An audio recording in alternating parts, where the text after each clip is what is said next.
بچوں کے لیے کیا کیا جائے کہ سوشل میڈیا دور کیا جائے انہیں، یا سمجھایا جائے، پہلے ایجوکیٹ کیا جائے بیٹا ایسے ایسے ایسے، یا کیا کیا جائے؟ ڈاکٹر صاحب آپ کے گھر میں چھری ہے نا؟ چھری ہے، چھری گھر میں ہونی چاہیے نا؟ بالکل ہونی چاہیے، کیونکہ اس سے آپ نے سیب کاٹنا ہے، اس سے آپ نے کھیرے کاٹنے ہیں، اس نے امرود کاٹنے ہیں. تو کیا اس چھری کو لے کے آپ، چونکہ چھری بہت اچھی ہے اور بہت کام کی ہے، تو کیا آپ اس کو ساتھ لے کے ٹوائلٹ میں تو نہیں جاتے کیونکہ وہ بہت اچھی ہے؟ آپ نماز پڑھتے وقت یہاں تو نہیں لگا لیتے اس کو کہ بھائی چھری تو بہت اچھی ہے. ہاں چھری بہت اچھی ہے جتنا اس کا استعمال ہے. سوشل میڈیا بہت اچھا ہے جتنا اس کا استعمال ہے. تو پلیز اس بات کو آپ ذہن میں رکھیے کہ یہ جس بندے نے یہ موبائل ایجاد کیا ہے ایپل کا، اس کا پچھلے 15 دن پہلے انٹرویو آیا ہے. اس نے کہا ہے کہ میں نے تو اپنے بچوں کو موبائل نہیں دیا ہوا، اور میں تو ریکمینڈ بھی نہیں کرتا کہ اسکول اور کالج کے بچوں کو موبائل دیا جائے. تو نے کہا آپ تو اس کو بناتے ہیں. تو اس نے کہا کہ میں بناتا ہوں، اس کا مطلب یہ تو نہیں ہے کہ آپ اس کے ذریعے سے اپنے اخلاق کو خراب کرنا شروع کر دیں اور اپنی نسلوں کو تباہ کرنا شروع کر دیں. ہم نے تو جس پرپس کے لیے بتایا ہے. تو انہوں نے کہا آپ نے کس پرپس کے لیے بنایا ہے؟ اس نے وہ بات کی جو پہلے سے میرے دل میں تھی، اور یہ بات بہت غور سے سننے کی ہے. اس نے کہا یہ جو ٹیکنالوجی ہے، طلسماتی ٹیکنالوجی ہے، یہ ہم نے بنائی ہے نمبر 1 کمیونیکیشن کے لیے. پہلے آپ خط لکھتے تھے، 1 ہفتے بعد خط پہنچتا تھا، اور پھر 1 ہفتے بعد جواب آتا تھا، بندہ ہی مر جاتا تھا. اب ایک بٹن دبائیے اور اپنے ابا سے بات کیجئے جو رہتے ہیں کسی اور شہر میں، اپنی بہن سے بات کیجئے وہ رہتے ہیں. تو ہم نے کہا ہم نے اس لیے بنایا ہے، یعنی کمیونیکیشن کے لیے. اور دوسرا ہم نے بنایا ہے انفارمیشن کے لیے. اب میں ڈاکٹر ہوں نا، تو ایک مریض آیا میرے پاس، تو میں دیکھا یار یہ خاتون پریگننٹ ہے، تو دوا میں لکھ رہا ہوں کہیں نقصان نہ ہو، تو میں دیکھتا ہوں یہ دوائی ان پریگننسی، وہ کہتے ہیں نہیں یہ نہیں دینی، میں اس کو کرتا ہوں. تو انفارمیشن. اسی طرح آپ نے جانا ہے لاہور میں، اور آپ چاہتے ہیں کہ وہاں کس جگہ پر فلاں ڈاکٹر کہاں ہے، کون سی یعنی جو بھی آپ تلاش کرنا چاہیں اس کو مل لیں. انہوں نے کہا ہم نے یہ موبائل صرف 2 کاموں کے لیے بنایا ہے، کمیونیکیشن اینڈ انفارمیشن. اس کا جو تیسرا کام ہے وہ ہے انٹرٹینمنٹ. اور ایپل کے بنانے والے نے کہا ہے کہ انٹرٹینمنٹ کے لیے جو جگہ ہے وہ ہے پارک، وہ ہے جمنیزیم، وہ ہے آپ کی، اب میں اپنے الفاظ میں کہہ رہا ہوں، وہ آپ کی پھوپھی کا گھر جہاں آپ جائیں گے اور اپنے پھوپھی زاد بہنوں اور بھائیوں سے مل کے آئیں گے. پھوپھی کا گھر جہاں آپ جائیں گے اور پورے خاندان کی برائیاں سنیں گے پھوپھی سے، وغیرہ وغیرہ. یعنی یہ کہ آپ اپنے ریلیشنز کو کتنا اسٹرانگ کریں گے.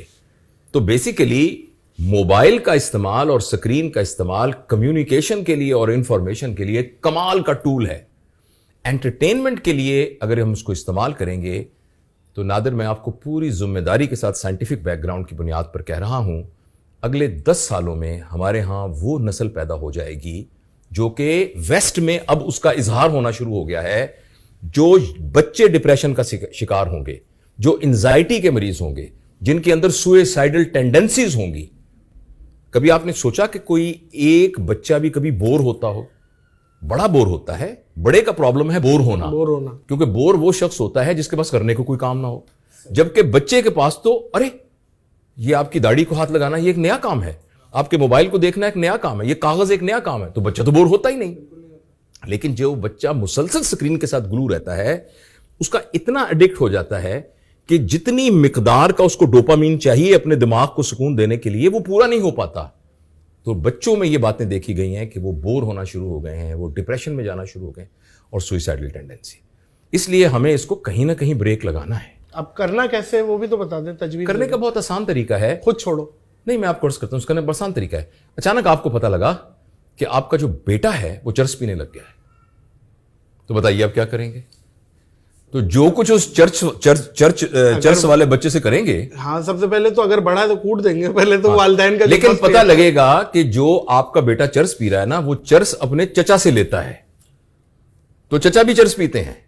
تو سب سے پہلے اپنے چچا بھائی کو کہیں گے کہ بیٹا بھائی تو بڑا آدمی ہے، میری نئی نسل پہ تو رحم کر یار، یہ تو کچھ کرم کر. تو اس لیے میں یہ چاہتا ہوں اور گزارش کرنا چاہ رہا ہوں کہ جتنے ہم بڑے ہیں نا، ہم اپنے اوپر کچھ پابندی لگائیں. اس پابندی کو لگانے کا میں نے ایک طریقہ نکالا ہے کہ آپ کا جو گھر کا اندر داخل ہونے والا دروازہ ہے نا، آج شام کو جا کے چھوٹی سی ٹوکری لے لیجئے اور اس کو وہاں ٹانگ دیجئے اور اعلان کر دیجئے کہ بھائی آج کے بعد میں جب گھر آؤں گا تو میرا موبائل یہاں پڑا ہے. اور میں یہ کہوں البتہ، لیکن میں اپنے بچوں کو یہ کہوں کہ البتہ میرا موبائل میری جیب میں رہے گا.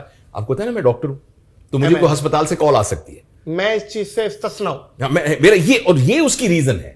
اچھا یہ ہم اچھا پھر دوسرا یہ کریں، لو بھائی جب کھانے کے دسترخوان پر ہم بیٹھے ہیں نا، تو مہربانی کر کے موبائل کوئی نہیں ہوگا نیچے. تو آہستہ آہستہ اپنے اوپر, لیکن میں اور آپ ہو سکتا ہے زبردستی کر کے اس بات کو سمجھ کے کرنا شروع کر دیں. بچوں کے لیے آپ کو کوئی آلٹرنیٹ کریٹ کرنا پڑے گا. اور 2 سال کے بچے کی ریکوائرمنٹ ایکچولی سکرین سے زیادہ یہ ہے کہ وہ تتلیاں پکڑے اور ابا اس کے پیچھے بھاگ رہا ہو.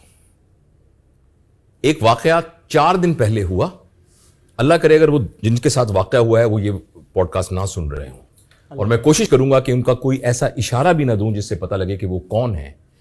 ایک میاں بیوی میرے پاس آئے جو بہت مالدار ہیں. وہ اتنے مالدار ہیں کہ اگر آپ ان کو لوگ جانتے ہوں گے. ان کی ایک بیٹی تھی, صرف ایک بیٹی, 18-19 سال کی. انہوں نے, اس بچی نے آ کے, ان کا بتاؤ انکل کو کیا بات ہے. اس نے کہا جی کہ جس وقت میرا دل کرتا تھا تتلیاں پکڑنے کو, میرا دل کرتا تھا میں ماں کے ساتھ لوڈو کھیلوں, اس وقت ابا جو تھے وہ اپنے کاروبار میں لگے ہوئے تھے اور امی اپنے کیریئر کو بنانے کے لیے لگی ہوئی تھی. اب میری زندگی کے وہ 5 سال کہاں ہیں جو آپ نے ضائع کیے.